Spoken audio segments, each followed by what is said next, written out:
विश्व प्रसिद्ध बाबा महाकालेश्वर की नगरी में संघ प्रमुख डॉक्टर मोहन भागवत ने किया महाकाल मंदिर परिसर में 13 फीट ऊंचे चांदी के जल स्तंभ का अवलोकन। उज्जैन के प्रमुख संतों की मौजूदगी में अनावरण किया गया। उज्जैन पहुंचे डॉक्टर मोहन भागवत ने बाबा महाकाल का पूजन अर्चन कर महाकालेश्वर ज्योतिर्लिंग परिसर में जल स्तंभ का अनावरण किया। जल स्तंभ का निर्माण 60 किलो चांदी से हुआ है। इस जल स्तंभ की ऊंचाई 13 फीट है। इस स्तंभ में 4 श्लोक लिखे हैं जो 4 वेदों से अलग अलग लिए गए हैं। श्लोक में जल संरक्षण का संदेश है। कार्यक्रम में मुख्य रूप से भाजपा के प्रदेश अध्यक्ष वीडी शर्मा, प्रदेश संगठन मंत्री हितानंद शर्मा, विधायक पारस जैन, सत्यनारायण जटिया, अनिल जैन कालूहेड़ा, विशाल राजौरिया, भाजपा नगर अध्यक्ष विवेक जोशी व संघ व भाजपा के कार्यकर्ता मौजूद रहे। वहीं महामंडलेश्वर अतुलेशानंद और शैलेशानंद गिरी संत डॉक्टर अवधेशपुरी सहित अन्य संत और महंत जल स्तंभ का पूजन करने पहुंचे।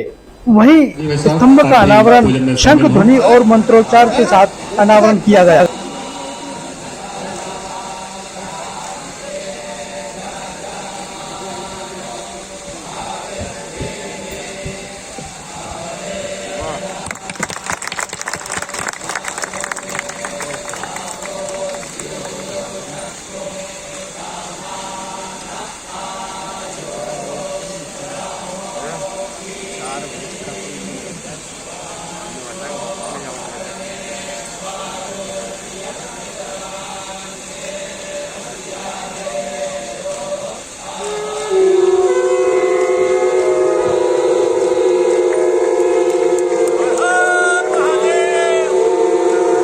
चारों वेदों के मंत्र इस स्तंभ में अंकित है। यह पवित्र स्तंभ आज से हम सभी को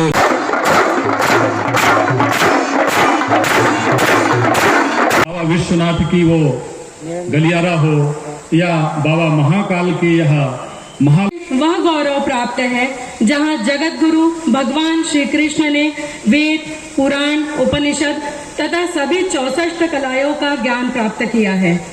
आदि काव्य तन समर्पित, मन समर्पित और यह जीवन समर्पित कर देने वाले परम पूज्य परम श्रद्धेय संत वृंद, उपस्थित सभी ब्रह्मवृंद, सभी नागरिक सज्जन, माता भगिनी, स्वाभाविक बात है यहाँ आएंगे तो श्री महाकाल का दर्शन पूजन ये तो होना ही चाहिए। बाकी बातें जुड़ गई है,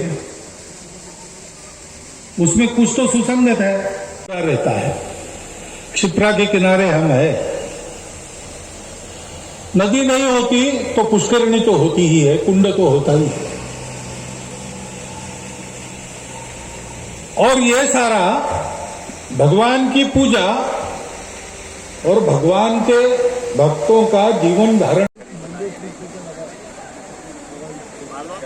किसने लोकार्पण किया और इस जल स्तंभ की क्या विशेषता? जल स्तंभ की विशेषता ये है कि हमारे परम पूज्य सर संचालक जी ने मतलब जो है इसका अनावरण किया है। मतलब जो है इसमें जो है एक बंसी पहाड़ का पत्थर आता है, उसका मतलब पूरा एक स्तंभ बनाया गया है। उस पर करीब 60 किलो चांदी से मतलब जो है उस पर चारों वेदों की ऋचाओं का मतलब जो है वर्णन किया गया है। चारों ऋचाओं का संस्कृत में उसका वर्णन है, उसका हिंदू अनुवाद भी दिया गया है ना। और ये एक पूरे विश्व के लिए एक प्रेरणा है, क्योंकि हमारे भगवान शिव को जल तत्व प्रिय है। और अकस्मात ही मतलब अपने आप ही मतलब जल तत्व का यहाँ पे मतलब ये कार्यक्रम हुआ है। पहले से कोई सूरज से तो एक देहरादून में हुआ, एक मांडव में संरचना रची गई इसकी, और यहाँ पे उसके लिए हुआ है। जी महाराज जी, यहाँ पर जल स्तंभ का आपने निहारा भी, यहाँ अनावरण हुआ, किस प्रकार का जल स्तंभ है, क्या विशेषता है? देखिए, जल स्तंभ किसी भी धार्मिक परिक्षेत्र के अंदर यदि स्थापित होता है या पूर्व से है तो उसका प्रमुख महत्व वैज्ञानिक भी है, आध्यात्मिक भी है। इसके अंदर सृष्टि, स्थिति, प्रलय तीनों की अवधारणा इससे प्रदर्शित होती है। देखिएगा कि जब तक जल है जब तक ही जीवन है। तो महाकालेश्वर प्रांगण के अंदर जिनके स्वयं के शिरोधार्य है गंगा, जिन्होंने अपने आप में समाहित करी है, और उस समय पर यह आना, ये यहाँ पर स्थापित होना निश्चय ही उज्जैनी के लिए कल्याणकर होगा।